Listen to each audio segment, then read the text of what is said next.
इस वीडियो में हम डिस्कस करेंगे इलेक्ट्रिक फील्ड। वीडियो को शुरू करने से पहले अगर आप इस चैनल पर नए हैं तो चैनल को सब्सक्राइब करें। नेक्स्ट वीडियो की नोटिफिकेशन पाने के लिए बेल आइकन प्रेस करें, वीडियो को लाइक करें और शेयर करें। तो चलिए वीडियो शुरू करते हैं। इलेक्ट्रिक फील्ड, अगर हमारे पास कोई टू चार्जेस हैं Q1 और Q2, या मान लेते हैं एक चार्ज Q है और दूसरा चार्ज Q0 है, तो जब कभी भी हमारे पास कोई दो चार्ज होते हैं Q और Q0, तो दो चार्जेस के बीच एक फोर्स वर्क करता है इसे कहते हैं कूलम फोर्स या इलेक्ट्रोस्टैटिक फोर्स। और अगर दो चार्ज Q और Q0 हैं और इनके बीच की डिस्टेंस है स्मॉल r, तो इन दोनों चार्जेस के बीच लगने वाला जो फोर्स होता है F equal 1/4 pi epsilon not into Q0 upon r square. मतलब जब कभी भी दो चार्ज एक दूसरे के पास होते हैं तो उनके बीच एक फोर्स लगता है। अब अगर हम ऐसा करें कि इस चार्ज को इस चार्ज से दूर लेते जाएं तो डिस्टेंस बढ़ने लगेगी। डिस्टेंस बढ़ने पर फोर्स कम होने लगेगा। एक सिचुएशन ऐसी आएगी कि अगर हम चार्ज को जो है इनफाइनाइट डिस्टेंस पर ले जाएं, तो अगर डिस्टेंस इनफाइनाइट होगी तो फोर्स जीरो हो जाएगा, क्योंकि आर की वैल्यू इनफाइनाइट होने पर इनफाइनाइट से इस क्वांटिटी को डिवाइड करेंगे तो जीरो आ जाएगा, तो फोर्स जीरो हो जाएगा। तो जब कभी भी कोई दो चार्ज Q और Q0, अगर वो चार्ज Q0 इसके पास होगा और अगर इन दोनों के बीच की डिस्टेंस स्मॉल आ रहे हैं, तो अभी इनके बीच एक फोर्स वर्क करेगा F equal 1/4 Q0 upon r square. लेकिन जैसे हम इस चार्ज Q0 को इस चार्ज से दूर ले जाते हैं इनफाइनाइट डिस्टेंस पर, तो अब इन दोनों के बीच कोई फोर्स वर्क नहीं करता, क्योंकि डिस्टेंस इनफाइनाइट होने पर फोर्स जीरो हो जाएगा।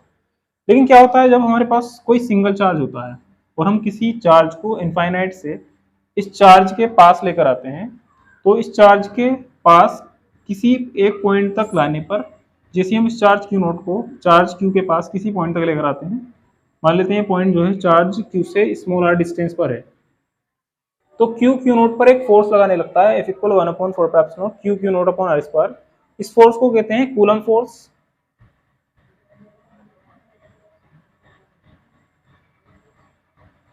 या इलेक्ट्रोस्टैटिक फोर्स। कूलम फोर्स या इलेक्ट्रोस्टैटिक फोर्स मतलब जब कभी भी कोई दो चार्ज एक दूसरे के पास होते हैं तो उनके बीच एक फोर्स लगता है, जिसे कहते हैं कूलम फोर्स या electrostatic force F equal 1/4 Q0 upon r square. लेकिन अगर हम इस चार्ज Q0 को इनफाइनाइट पर लेकर जाएं तो अभी इनके बीच कोई फोर्स नहीं लगेगा। लेकिन जैसे इनफाइनाइट से इस चार्ज Q0 को इस चार्ज Q से r डिस्टेंस पर प्लेस्ड किसी पॉइंट तक लेकर आते हैं, तो इन दोनों के बीच एक फोर्स लगने लगता है। और ये जो फोर्स है ये सिर्फ इस पॉइंट पर ही नहीं लगता, अगर हम किसी और डायरेक्शन से चार्ज Q0 को इस चार्ज के पास इतनी ही डिस्टेंस तक लेकर आएंगे तो भी इन दोनों के बीच force F equal 1/4 Q0 upon r square ही लगता है। और अगर हम ये प्रोसेस जो है लगातार करते जाएं सभी डायरेक्शन से, चार्ज Q0 को इनफाइनाइट से किसी दूसरी डायरेक्शन से लेकर आएं, इस तरह से कि जिस डायरेक्शन पर हम जिस पॉइंट तक हम लेकर आ रहे हैं वो पॉइंट इस चार्ज Q से स्मॉल r डिस्टेंस पर हो, तो सभी डायरेक्शन से इस चार्ज Q0 को चार्ज Q के पास लाने पर Q0 पर एक फोर्स लगाता है जो कि होता है F 1/4 Q0 upon r square. लेकिन अगर हम इस चार्ज Q के पास से इस चार्ज Q0 को हटा लें तो अब इसके चारों ओर क्या बचेगा? तो इसके चारों ओर बचेगा वो फील्ड जो इस तरह के सारे पॉइंटों से मिलकर बना होगा। और जब कभी भी हम चार्ज Q0 को इस फील्ड के अंदर एंटर कराएंगे उतनी ही डिस्टेंस पर, तो Q0 पर एक फोर्स लगाएगा। तो किसी चार्ज Q के चारों ओर का वो फील्ड जिसमें किसी Q0 चार्ज को लाने पर इसके कारण वो एक फोर्स का एक्सपीरियंस करता है, इस फील्ड को कहते हैं इलेक्ट्रिक फील्ड। और इलेक्ट्रिक फील्ड के किसी पॉइंट पर इलेक्ट्रिक फील्ड का जो मैग्नीट्यूड होता है उसे कहते हैं इलेक्ट्रिक फील्ड इंटेंसिटी, और उसे ई से डिनोट करते हैं। मतलब इलेक्ट्रिक फील्ड क्या होता है? इलेक्ट्रिक फील्ड किसी चार्ज Q के चारों ओर का वो फील्ड होता है जिसमें किसी दूसरे चार्ज Q0 को लाने पर वो एक फोर्स का एक्सपीरियंस करता है। मतलब जब चार्ज Q के पास Q0 होगा तो Q और Q0 के बीच ये फोर्स लगेगा। लेकिन अगर हम इस फील्ड में से इस चार्ज Q0 को हटा दें, वापस इनफाइनाइट पे ले जाएं, तो इस चार्ज के चारों ओर का जो फील्ड होगा उसे कहेंगे इलेक्ट्रिक फील्ड। और किसी पॉइंट पर इलेक्ट्रिक फील्ड का जो मैग्नीट्यूड होता है उसे डिनोट करते हैं ई से। मतलब जब दो चार्ज एक दूसरे के पास होते हैं तो उनके बीच फोर्स होता है F equal 1/4 Q0 upon r square. लेकिन जब हम दूसरे चार्ज Q0 को इस फोर्स में से हटा लेते हैं तो सिर्फ बचता है इलेक्ट्रिक फील्ड। और किसी पॉइंट पर इलेक्ट्रिक फील्ड की जो मैग्नीट्यूड होता है उसे कहते हैं इलेक्ट्रिक फील्ड इंटेंसिटी, और इसे ई से नोट करते हैं। और हमें इलेक्ट्रिक फील्ड फाइंड करने के लिए दोनों चार्जेस में से किसी एक चार्ज को हटाना होगा। तो दोनों चार्जेस में से किसी एक चार्ज को हटाने के लिए हम फोर्स F को उस चार्ज से डिवाइड कर देंगे जिसको हटाना हो। ऐसा करने से क्या होता है, एफ की वैल्यू है 1/4 Q Q naught upon R square, तो एफ के प्लस लगाएंगे 1/4 epsilon naught Q Q naught upon R square, और हम डिवाइड कर रहे हैं क्यू नोट से, तो क्यू नोट से डिवाइड करने पर क्यू नोट से क्यू नोट कैंसिल हो जाएगा, मीन्स चार्ज क्यू नोट जो है क्यू के पास से हट जाएगा।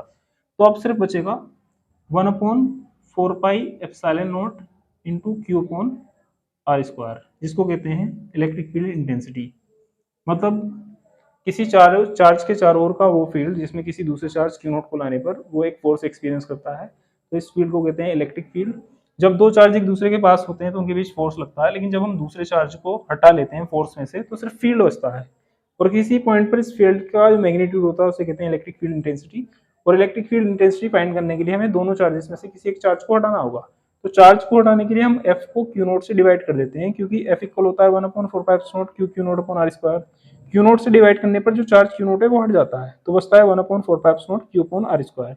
मतलब अगर हमारे पास कोई चार्ज क्यू है तो उससे आर डिस्टेंस पर किसी पॉइंट पी पर इलेक्ट्रिक फील्ड इंटेंसिटी का फॉर्मूला होता है equal 1/4 Q upon R square.